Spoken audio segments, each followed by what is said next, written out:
Welcome back to Hannity. Even though 59 million Americans voted against President Obama on Election Day, his supporters cannot seem to comprehend why he's receiving such opposition to his radical liberal agenda. One of the president's longtime allies, Harry Belafonte, has some downright disturbing advice how Obama should deal with dissenters. Earlier this week, the left-wing entertainer was asked about Republicans pushing reform to the country's broken entitlement system. Believe it or not, this is what he said. Well, the American people, in their maturity, declared themselves fully. We want what Barack Obama is talking about. We want the country to go in that direction. And what fascinates me is that in the face of millions of Americans expressing their desire, the whole political establishment defining its game, that there should be this lingering infestation of really corrupt people who sit trying to dismantle the wishes of the people, the mandate that has been given to Barack Obama. And I don't know what more they want. The only thing left for Barack Obama to do is to work like a third world dictator and just put all these guys in jail. You're violating the American desire. Yeah, throw him in jail. That's Belafonte's solution. President Obama act like a dictator. Joining me now with reaction, the co-host of The Five, Kimberly Guilfoyle, Democratic strategist Tara Dowdell is with us. Good to see you. Now, this is the same Belafonte who said about Nelson Mandela in 1998. He said, we salute you, Nelson Mandela. We want to see you and your fellow political prisoners freed. Reaction? Well, I think that Harry Belafonte was just saying what he said in jest. I mean, you know he was in jest. He was saying it. He was joking around. He didn't mean it. And I have a whole list of things he said in jest, so we better be careful. Do you have the list of him criticizing President Obama, which he did, and the right wing loved that? He compared the Rosenbergs to political prisoners and compared the Bush administration and the DHS to the Gestapo. And he criticized Obama, too. Well, okay, but here he's telling him to act like a dictator. And Beyonce. And he supports the cop killer, Mumia Abu Jamal. I mean, how more extreme can you get? Well, I think he was You don't seem fazed at all. Act like a dictator, Obama. Because he was saying it in jest. He did not really mean that. Every dumb thing now he says. Everybody started laughing after he said it. If I say dumb things in jest, people start campaigns to silence me. They do. That's true, because I know you're not kidding.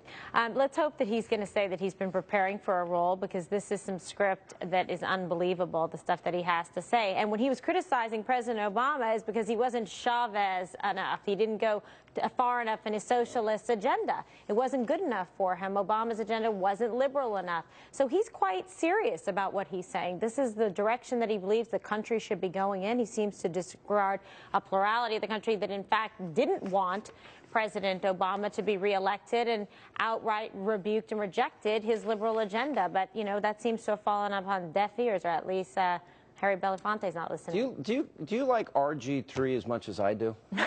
I'm serious. I mean, and I'm a Jets fan. So, but are you as impressed with him as I am, as a person, as an individual?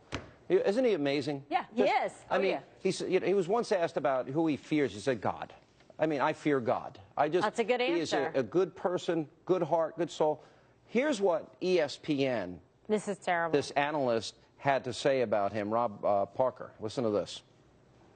My question, which is just a straight, honest question, is he or is he a cornball brother? What does that mean? Yeah, explain that. Well, he's not really. Okay, he's black, he kind of does the thing, but he's not really down with the cause. He's not one of us. He's kind of black, he's in the, but he's not really like the guy you really want to hang out with because he's off to something else. Why is that your question? Well, because that's just how I want to find out about him. I don't know, because I keep hearing these things. We all know he has a white fiance, and there was all this talk about he's a Republican, which there's no information at all. I'm just trying to dig deeper into why he has an issue. He doesn't have the issue. That's crazy. I mean, it's it's awful. It's a hate-filled speech. I mean, those are racist comments. Why is he saying that? Oh, he's a white fiance. Oh, he's a Republican, so he wants to just disavow and say that he's not African-American or something. It's very strange behavior and really rude. Action. I'm in shock for two reasons. Number one, I think his comments were terrible to criticize the man for having a white fiance. Yeah. It's awful. I don't agree with it. I'm in shock for another reason, because I actually agree with you, Sean Hannity. This was terrible. I think this is a breaking news alert. Tara Dowdell agrees with Sean Hannity that his comments were way out of the line, and it has nothing to do with sports. If somebody has a disagreement, honest disagreement with Susan Rice because we knew that this was not related to YouTube video. She said it 5 times. You're critical. It's a war on women and it's racism.